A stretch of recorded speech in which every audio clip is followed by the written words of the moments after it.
नमस्कार, स्वागत है आपका।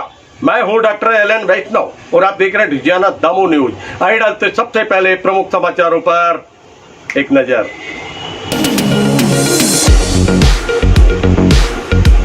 पौड़ी जलाशय फूटने से प्रभावित लोगों के बीच पहुंचे दमोह सांसद तथा भारत सरकार के केंद्रीय राज्य मंत्री प्रहलाद सिंह पटेल। मणि फाउंडेशन ने की राहत सामग्री का वितरण और मंत्री प्रहलाद सिंह पटेल ने ली जानकारी की चर्चा। संबंधित विभाग के अधिकारी कर्मचारियों को आवश्यक दिशा निर्देश। सेक्स टॉर्शन के मामले में दमोह सांसद तथा भारत सरकार के केंद्रीय राज्य मंत्री प्रहलाद सिंह ने बताया, सजग रहें, सतर्क रहें, दो की हुई गिरफ्तारी।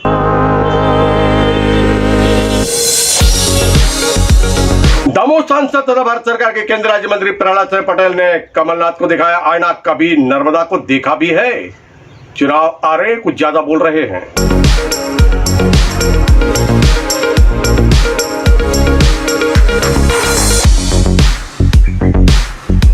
शासकीय जिला चिकित्सालय में तोड़फोड़, चिकित्सकों और साथ में स्टाफ नर्सों के साथ अभद्रता का मामला आया सामने।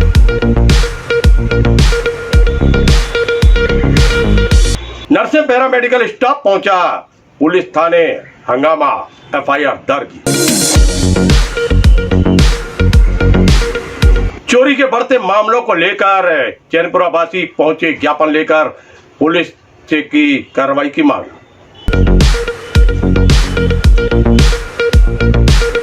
और सीसीआरटीसी के प्रशिक्षण शिविर में 9 राज्यों के प्रशिक्षणार्थियों ने की सहभागिता। समापन के अवसर पर अनुभव किए साझा।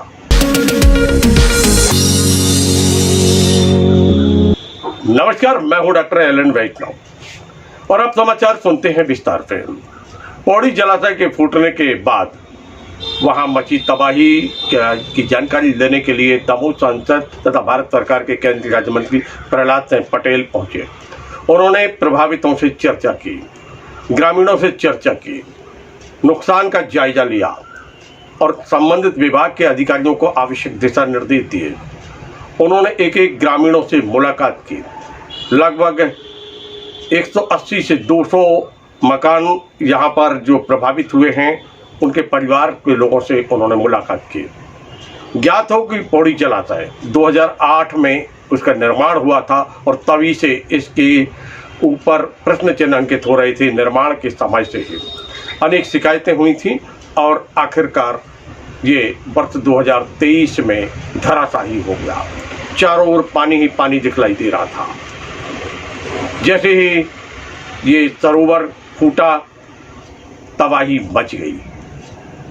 गांव में पानी घुस गया, फसलें नष्ट हो गई और इस स्थिति की जानकारी मिलते ही दमोह सांसद तथा भारत सरकार के केंद्रीय राज्य मंत्री प्रहलाद सिंह पटेल ने तत्काल ही दमोह के कलेक्टर मयंक अग्रवाल से चर्चा की। उन्होंने आवश्यक दिशा निर्देश दिए और दूसरे दिन वह स्वयं पहुंच गए गांव में।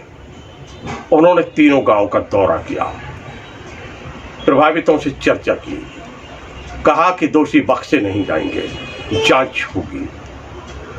ग्रामीणों की सुनी, अपनी सुनाई। वहीं दूसरी ओर मणि फाउंडेशन की तरफ से राहत सामग्री का वितरण भी किया गया। आइए हम चलते हैं पौड़ी और देखते हैं किस प्रकार यहाँ पर संपर्क किया है, चर्चा की है दमोह के सांसद तथा भारत सरकार के केंद्रीय राज्य मंत्री प्रहलाद सिंह पटेल ने। और फिर इसके बाद हम सुनेंगे उनका क्या कहना है इस संबंध में।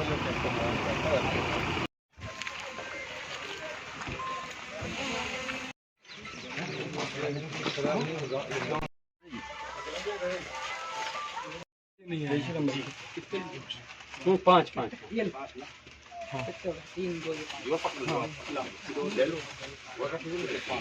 जो मिट्टी की बनी दीवार होती है, जैसे ये धूप लगेगी तो ये भसकेगी, तो ये बाद में होगा और बाद में बाढ़ के उसमें आएगा नहीं।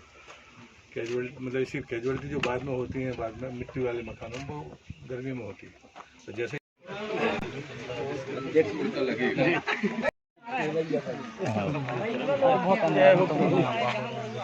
चलो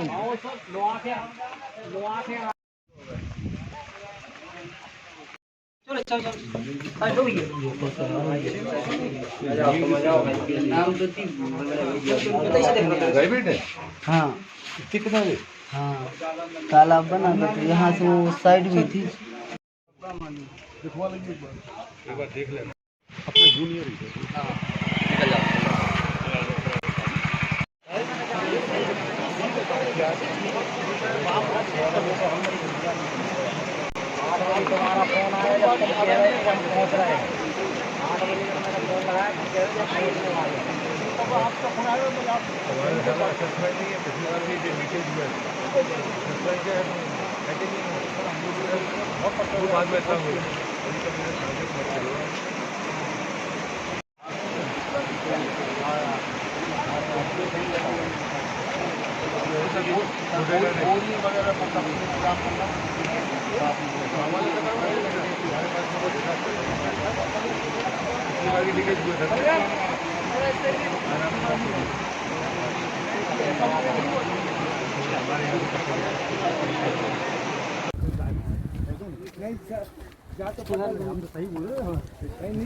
पौड़ी जलाशय ध्वस्त हो गया, काफी नुकसान हुआ है। आपने पौड़ी जलाशय इन दूरस्थ गांवों की जीवन रेखा था,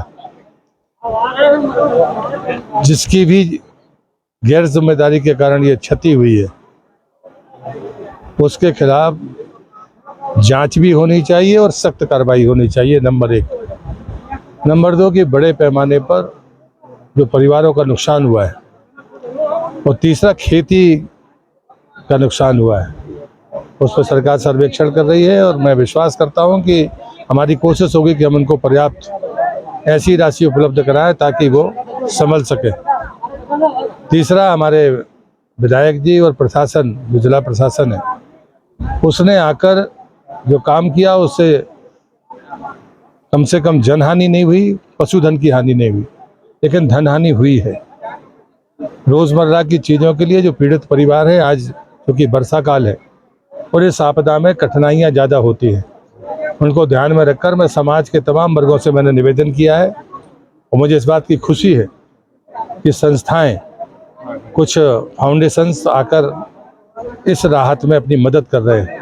तो मैं यही चाहूँगा कि जो मिट्टी के मकान हैं, जो अभी गीले हो गए हैं, वो कल 4 महीने 5 महीने बाद कई बार वो धराशायी हो सकते हैं और दुर्घटनाएं होती है। ऐसा मेरा आपदाओं का अनुभव है और इसलिए उस नाते मैंने प्रशासन को भी सचेत किया है, गांव के लोगों से भी निवेदन किया है और उनके परिवार के लोगों से भी किया है।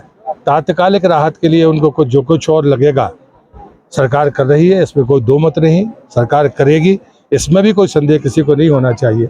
लेकिन मैं मानता हूँ कि मानवीय आधार पर समाज को भी इस आपदा में मदद करनी चाहिए। हम सबकी कोशिश होगी कि अगली बरसात के पहले ये क्लोजर हो जाए, क्योंकि अगर तालाब में पानी नहीं भरा तो आसपास के गांवों का जीवन दूभर हो जाएगा। कि मैं इसलिए ये जिम्मेदारी से कहूँगा कि सरकार इस बात को जरूर प्राथमिकता के साथ ध्यान देगी। दोषियों के विरुद्ध भी कुछ कार्रवाई, मैंने आपको पहले ही कहा कि जो दोषी होंगे उनके खिलाफ सख्त कार्रवाई होगी। एक कॉल आया और कॉल जैसे आया उस पर फिल्म लोड कर दी गई। दमोह के सांसद तथा भारत सरकार के केंद्रीय राज्य मंत्री प्रहलाद सिंह पटेल के मोबाइल पर ये कॉल था। चेक टॉर्सन का मामला था। जैसे ही जानकारी मिली तत्काल ही उन्होंने स्क्रीनशॉट लेके फॉरवर्ड टू कॉपी कर दिया। दिल्ली के क्राइम ब्रांच में इसकी शिकायत दर्ज कराई गई। मामला कुछ महीने पूर्व का था। पुलिस ने 24 घंटे में नंबर टेस्ट कर लिया और अब राजस्थान से 2 लोगों की गिरफ्तारी पुलिस ने कर ली है। क्या कहना है इस संबंध में, क्या है पूरा मामला, दमोह सांसद तथा भारत सरकार के केंद्रीय राज्य मंत्री प्रहलाद सिंह पटेल से हमने इस संबंध में चर्चा की। तो भाई साहब दिल्ली में को लेके आपने एक मामला लगा? नहीं, मैं जब गोटेगांव में पिछले समय जब शोक के क्षणों में था, तब एक कॉल मेरे पास में आई और उसमें जो कन्वर्सेशंस थे, गलती उसने की कि उसने वो फोटोग्राफ 3 सेकंड का डाल दिया मुझे। तो मैंने उसको इमीडिएट फॉरवर्ड कॉपी किया कि जो डिलीट ना कर दे, कॉपी करके हमने उसको फॉरवर्ड किया। हमारे ऑफिसर ने जो क्राइम ब्रांच दिल्ली के ऑफिसर्स हैं उनको ये सूचना दी और उन्होंने आकर कार्रवाई की और नंबर तो 24 घंटे में ट्रेस कर लिया, लेकिन मुझे पता चला है कि कल गिरफ्तारी हुई है। मैं क्राइम ब्रांच दिल्ली को बधाई देता हूँ और उनको धन्यवाद भी देता हूँ, लेकिन मैं आपके माध्यम से बाकी लोगों से कहता हूँ ऐसे मामलों में बैकफुट पर नहीं आना चाहिए, पुलिस की मदद लेनी चाहिए बजाय इसके कि आप डर जाएं। और अक्सर मैं जो सुनता हूँ, और शायद उसको पता नहीं रहा होगा कि गलत जगह डायल हो गया, तो वो मुझे लगता है कि उनको सख्त कार्रवाई उन पर होनी चाहिए और जब कभी ऐसे मामले हैं तो उनका सामना करना चाहिए, इससे बचना नहीं चाहिए। चुनाव आ गया है, ज्यादा बोल रहे हैं कमलनाथ, थोड़ा कम बोला करें। कभी नर्मदा नदी को देखा भी है पास से, कभी डुबकी लगाई है। ये सब कहा है दमोह के सांसद तथा भारत सरकार के केंद्रीय राज्य मंत्री प्रहलाद सिंह पटेल ने। उन्होंने कमलनाथ के उस बयान को, उस घोषणा के ऊपर टिप्पणी की है जिसमें वह नर्मदा नदी की बात कर रहे हैं। उन्होंने कहा है कि दिग्विजय सिंह अगर इस प्रकार की बात करते तो कुछ अलग बात थी, क्योंकि उन्होंने नर्मदा की परिक्रमा की है। कमलनाथ ने कभी नर्मदा का किनारा देखा है कि नहीं? उन्होंने तो सिर्फ फोटो में भी नर्मदा देखी होगी। चुनाव के समय कुछ ज्यादा बोलना प्रारंभ कर दिया है। हिदायत दी है दमोह सांसद तथा भारत सरकार के केंद्रीय राज्य मंत्री प्रहलाद सिंह पटेल ने। तो नर्मदा जी को कभी ध्यान से देखा है, का डुबकी उबकी लगाई है? फिर वो नर्मदा जी की बात करे। कम से कम मुझे अगर ये बात शायद दिग्विजय सिंह बोलते तब भी मैं कुछ बोलता नहीं, पर कमलनाथ जी बोल रहे हैं तो उनसे मैं पूछूंगा कभी डुबकी लगाई है, तो पता चलेगा कि नर्मदा जी होती क्या है। तो किनारा नहीं देखा उनने कभी, तो दूर से उन्होंने नर्मदा को देखा होगा, फोटो देखी होगी। तो ऐसे लोगों को बातें शोभा नहीं देती। तो मुझे लगता है कि थोड़ा कम बोले, चुनाव आ रहा है, बेचैन है, बहुत तेज बोल रहे हैं, लेकिन होना जाना कुछ है नहीं, उनको रहना वही है। शासकीय जिला चिकित्सालय में पदस्थ नर्स और पैरामेडिकल स्टाफ नारेबाजी करते हुए पहुंचा हरिजन थाना, जहां उन्होंने जमकर हंगामा किया। उनका कहना था कि हमारे स्टाफ के साथ अभद्रता की गई है, मारपीट की गई है। एक व्यक्ति जिसकी पत्नी की डिलीवरी होना थी और उसके बच्चे के गले में नाल फंसी हुई थी, जिसके कारण बच्चे को बचाया नहीं जा सका। नाल इतनी कसी हुई थी और 3 तरफ से ये नाल घिरी हुई थी। लेकिन होता यह है कि उस महिला के पति और उनके साथियों ने मिलकर हंगामा किया, लेबर रूम में घुस गए, मारपीट की और काफ़ी हंगामा किया। और जिस बात से दुखी होकर ये पैरामेडिकल स्टाफ और उनके साथ आरएमओ डॉक्टर जलज बजाज और प्रोग्राम ऑफिसर डॉक्टर अमित प्रकाश जैन सभी पहुंचे थाना। पुलिस थाने में पहुंचकर उन्होंने शिकायत दर्ज कराई है। हालांकि इस मामले को लेकर हो गई है एफआईआर। पहले हम सुनते हैं क्या आरोप हैं नर्सों के। वो स्पीच ले रहा है, आप भी ले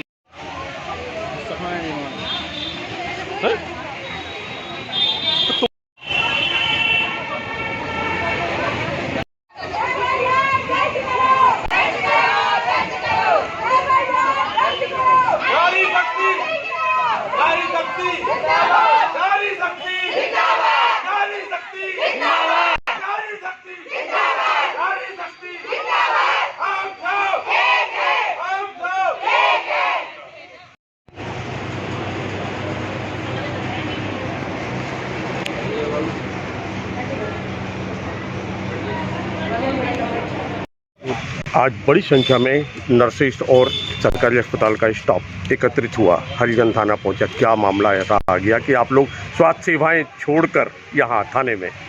भैया हम लोगों को तभी आना पड़ता है जब अति हो जाती है। वैसे तो रोज़ ही कोई ना कोई झड़प हम लोगों की मरीजों के साथ वालों से होती ही है, क्योंकि लोग यह नहीं समझते कि वो झड़प क्यों हो रही है। कभी इस मामले को लेकर होती है कि हम लोग उनको अंदर साथ वालों की भीड़ नहीं जाने देते, तो उसका रीज़न ये रहता है कि मरीज़ के पास जितनी भीड़ जाएगी उतना इन्फेक्टेड मरीज़ होगा और जल्दी घर नहीं जा पाएगा। क्योंकि आज का जो मामला है, रात में कोई पेशेंट थी जिसकी डिलीवरी होनी थी, चूँकि वह नॉर्मल प्रोसेस था और नॉर्मल डिलीवरी ही उसकी सुबह हुई है। चूँकि यह नहीं कहा जा सकता कि डिलीवरी के बाद बच्चा कैसा निकलेगा, यह कोई नहीं बता सकता, क्योंकि सोनोग्राफी में डिजिटल सोनोग्राफी को छोड़कर कॉर्ड जो राउंड द नेक होता है वो नॉर्मल सोनोग्राफी में नहीं आता है। क्योंकि इस मरीज की स्थिति बिल्कुल नॉर्मल थी, नॉर्मल डिलीवरी के लिए, बच्चे के हिसाब से तो नहीं थी। यदि डिजिटल सोनोग्राफी हुई होती तो वो एक LSCS सीजर वाला ही केस था। क्योंकि उसकी डिलीवरी हो गई, 3 राउंड होने के कारण बच्चा होने के बाद नहीं रोया, डिस्ट्रेस में चला गया। उस वक्त यदि डिस्ट्रेस में चला जाता है, 1-2 हार्ट भी रहता है, तो हम लोग उसको अम्बू वगैरह प्रोसीजर करके उसकी जान बचा लेते हैं। उस समय जब वो प्रोसीजर कर रही थी, उस दौरान हम लोगों का फर्ज होता है कि दूसरी जो सिस्टर है वो आके साथ वालों को बाहर बताए कि आपका बच्चा सीरियस है, क्योंकि हो सकता है उस प्रोसीजर में बच्चा बचे और हो भी सकता है कि ना भी बचे, क्योंकि वो तो 3 राउंड में घसा हुआ था, एक फांसी जैसी स्थिति हो जाती है। जब वो सिस्टर दूसरी बताने गई, बाहर वालों को दस्तखत लेने के लिए गई, तो दस्तखत तो छोड़िए, वो सिस्टर बच्चे को बचाने का कोशिश कर ही रही थी। बहुत सारे लोगों ने आकर गार्ड से हाथापाई करने के, उसके रोकने के बाद, चूँकि कुछ जो वो रहता है स्थान, वहाँ पे प्रवेश निषेध रहता है। आप लोग भी आज तक लेबर रूम के अंदर एंट्री नहीं गए हो, क्योंकि वहाँ पर पेशेंट नग्नावस्था में रहता है।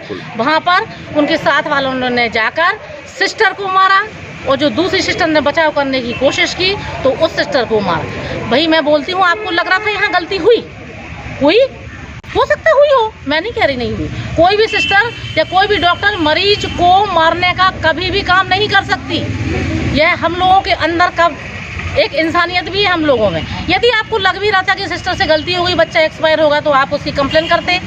आपको कानून लेने का अधिकार किसने दिया?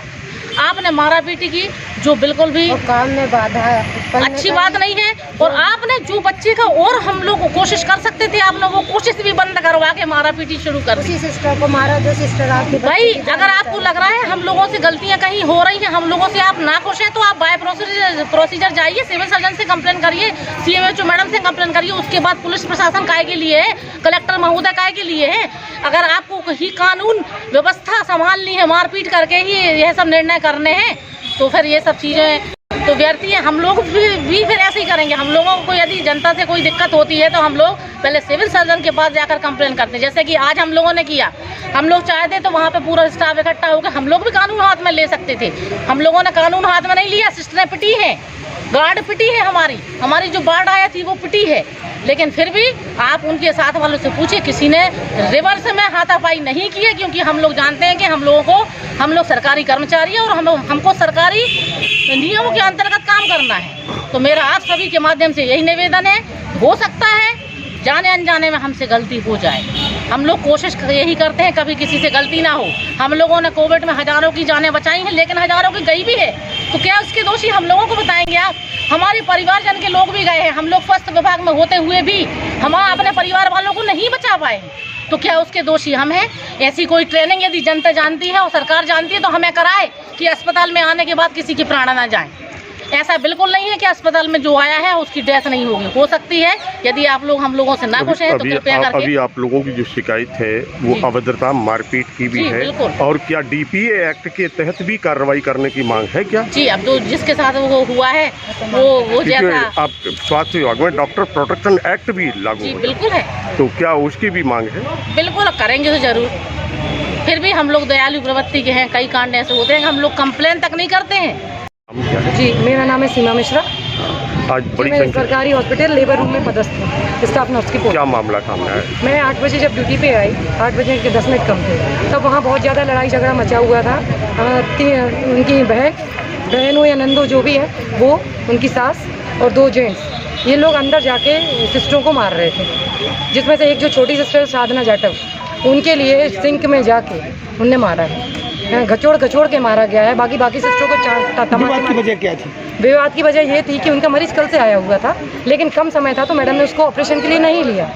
वो ऑपरेशन में ना लेते हुए मैडम ने कहा तो उसको सुबह पेन हुआ या जो भी, रात भर उसका अपन बच्चे की धड़कन देखते रहे, BP देखते रहे, सब कुछ मेंटेन करते रहे। सुबह 5 बजे वो आके बोलती है, आधा घंटे बाद बोलती है कि मुझे बच्चा घूम नहीं रहा है, मेरा बच्चा। देखा तो बच्चे के पेट में धड़कन नहीं मिल रही थी। जब धड़कन नहीं मिल रही थी और बच्चादानी का मुँह खुल चुका था, तो सिस्टरों ने कहा कि मुँह खुल चुका है और बच्चे की धड़कन नहीं मिल रही। उनको पहले अवगत करा दिया 5 बजे। मैडम को फ़ोन लगाया, मैडम ने फ़ोन नहीं उठाया। मैडम बोली जब धड़कन नहीं मिल रही तो अपन क्या कर सकते हैं अभी, है हैं, कम समय में ऑपरेशन भी नहीं कर सकते। तो उन लोग ने, मैडम ने फ़ोन, फिर बाद में मैडम ने फ़ोन उठाया था, यही उनने रिस्पॉन्स दिया।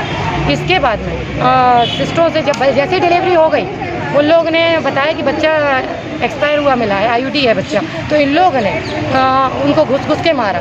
और फिर विनय चौबे जो हैं पदस्थ है जो पुलिस में, उनने कहा, उनसे बताया गया। जब मैं पहुंची, मैंने कहा भैया आप बताइए क्या ऐसे सरकारी सिस्टरों के साथ ऐसा सब किया जाता है क्या, ये एक बात बता दीजिए। मैंने कहा उनने तो अपनी ड्यूटी करी है, यहाँ डॉक्टर तो मौजूद है नहीं। तो वो ये बोलते हैं कि हम माफ़ी मांगते, जो हमारे परिवार वालों ने आगोश में आगे कर दिया। मतलब मारपीट इतनी बुरी तरह किया है। और ये कह रहे थे हम सबको नंगा करेंगे। हम लोग ने बोला मरीज के, बाकी के मरीज के साथ वाले भी लेटे हुए हैं ऐसे अंदर, आप लोग क्यों गए? तो बोले हम सबको नंगा करके मारेंगे। कौन लोग हैं? चौबे परिवार है वो, नंदिनी चौबे जिसकी डिलीवरी हुई है मरीज, और उनके हस्बैंड विनय चौबे, बिलवारी मोहल्ले से। ठीक है, ये उन लोगों ने पूरा, और कम से कम 25-30 लोग वो लोग थे। ठीक है, और उनने गार्ड से ये कहा, गार्ड आई, गार्ड से बोला गया कि अगर तू बाहर निकल, तुझे देखता हूँ मैं आके। जिनके साथ मारपीट हुई उनकी संख्या कितनी है लगभग, मान लीजिए आप? हाँ, अंदर आए थे 8 लोग, और बाकी बाहर। आप 8 लोग अंदर आए थे और बाकी 12 करीब बाहर में थे। मतलब ऐसी सिस्टर कितनी हैं जिनके ऊपर हाथापाई हुई? घायल कितनी? 4 सिस्टर। 3 के ऊपर हाथापाई हुई है। हाँ। चौथी के लिए वो नहीं कर पाए हैं। 3 के ऊपर हाथापाई, गार्ड के साथ भी। हाँ, और गार्ड के साथ हुई है, और स्वीपर थी, स्वीपर के साथ थी, आया नहीं थी। आपकी शिकायत दर्ज हो गई? नहीं कर रहे हैं वो, ये कह रहे हैं पहले ये कोतवाली में जाएगा सर, TI सर कह रहे हैं पहले कोतवाली में जाएगा, कोतवाली से वहाँ आपको कंप्लेंट करनी चाहिए, उसके बाद हम मामला दर्ज करेंगे। बोले उसके बाद होगा। क्या आप लोगों ने काम बंद कर दिया है? क्या हम लोग काम बंद करके बैठे हैं, क्योंकि ये आए दिन का मामला है, एक दिन का ना, ये 3री-4थी बार हो चुका है। जनरल वार्ड से लेके लेबर रूम तक ये नौबत आ गई। क्या सारी जवाबदारी सिर्फ सिस्टरों की है, परिवार या डॉक्टर्स की नहीं है? क्या आपके सिविल सर्जन और यहाँ के CMO मैडम ने इस मामले में हस्तक्षेप करना प्रारंभ किया क्या? हाँ सर, उन्होंने किया था, उन्हीं ने पुलिस में कंप्लेंट करी, और वहाँ से आए थे, सलीम खान करके आए थे। वो बोले FIR दर्ज, हम लोग तो बोलते अभी पुलिस वाले कोतवाली से आ रहे हैं। फिर उनने ये बोला थोड़ी देर बाद, 15-20 मिनट बाद सलीम सर बोलते हैं कि नहीं, अभी यादव जी चौकी पे ड्यूटी पे आएंगे, तब आप लोग FIR दर्ज करिए। हम लोग जब से वेट ही करे जा रहे हैं। उसके साथ उचित न्याय हो, ताकि हमारे सिस्टर है सुरक्षा महसूस करें। गार्ड की जॉब करती हूँ, और जो वहाँ पे पेशेंट आए थे उनको एडमिट किया गया, उनकी वो रूम में एडमिट किया। रूम में एडमिट करने के बाद वो बार बार सिस्टर के पास जा रहे थे, परेशान कर रहे थे। तो हम लोग बाहर गेट पे थे, तो उनको मना किए। मना करने के बावजूद भी ज़बरदस्ती मुझे धक्का दे के मारपीट करके और वो चले गए, और मुँह चलाने लगे, कहने लगे, गाली गलौज की उनने, और बोला कि आप लोग को भी देख लेंगे और मारेंगे, यहाँ से काम फ्री हो जाएंगे, उसके बाद आप लोग को भी मारेंगे और देख लेंगे। हम लोग के साथ ऐसा बोला, और धक्का दे के वो अंदर चले गए। इसके लगे शाइन करने जाना है, वहाँ अंदर गए तो मैडम उनको सिस्टर लोग को मारने के लिए गाली गलौज बहुत गंदा बोले। तो हम लेके उनको वापस पकड़ने गए, पकड़ के बाहर लेके आए, तो अंदर लेडीजों ने उन पर हमला कर दिया।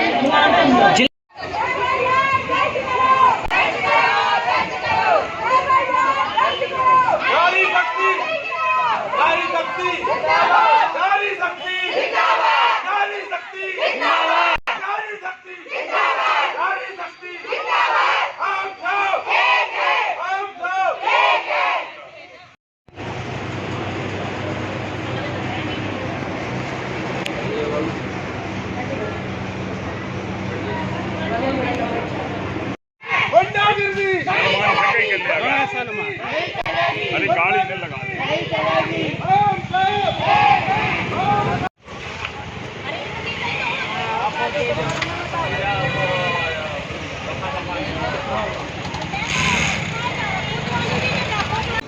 लगातार चोरी की घटनाएं बढ़ रही हैं, और इस पर अंकुश लगाने के लिए पहुंचे हुए हैं चैनपुरा के वासी पुलिस थाना, और फिर वह पहुंचे पुलिस अधीक्षक कार्यालय। उन्होंने ज्ञापन सौंपते हुए मांग की है कार्यवाही की।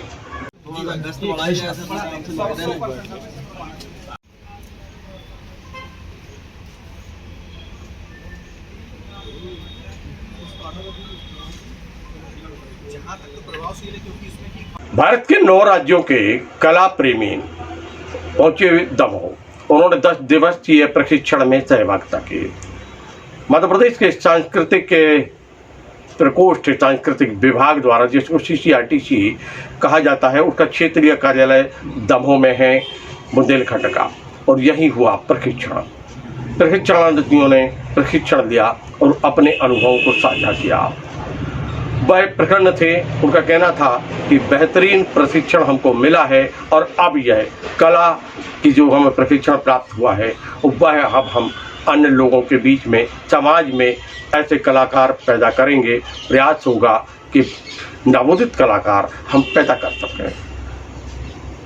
उसका समापन था 10 दिवसीय कार्यक्रम का। प्रशिक्षण कार्यक्रम का किस प्रकार समापन हुआ, आइए देखते हैं। भोपाल में 2 हमारी सम्मानित छात्राएं हुई जो वहाँ प्रोफेसर हैं कॉलेज में, तो उनने जब पेपर में पढ़ा होगा और जब वो मंच पर आई और उन्हें हमें मंच से सम्मान लेते तो देखा, उन बेटियों ने आकर चरण स्पर्श किए, मैंने उठा लिया उनको, बेटा मेरे पैर क्यों छू रही हो? नहीं मैडम, आपने मुझे हिंदी पढ़ाई थी और आज हिंदी के प्रोफेसर मैं यही संदेश दे रही हूँ कि बच्चों को ऐसी शिक्षा देना ताकि वो भविष्य में आपका नाम और ऊंचाइयों पर ले जाएं। बहुत बहुत बधाई, बहुत बहुत शुभकामनाएं। बहुत बहुत धन्यवाद दीदी। कि मेरा और आपका प्यार स्नेह तब तक अधूरा है जब 1 और 11 ना हो। तो 10 दिन की कार्यशाला में मानता हूँ कि अब कहीं पर भी 1 नहीं बचा है, 1 और 11 हो गया है, क्योंकि 8 राज्यों में अब मेरे सुर मेरा तुम्हारा, ये आपने करके दिखा है। मेरे पास बहुत शब्द नहीं है,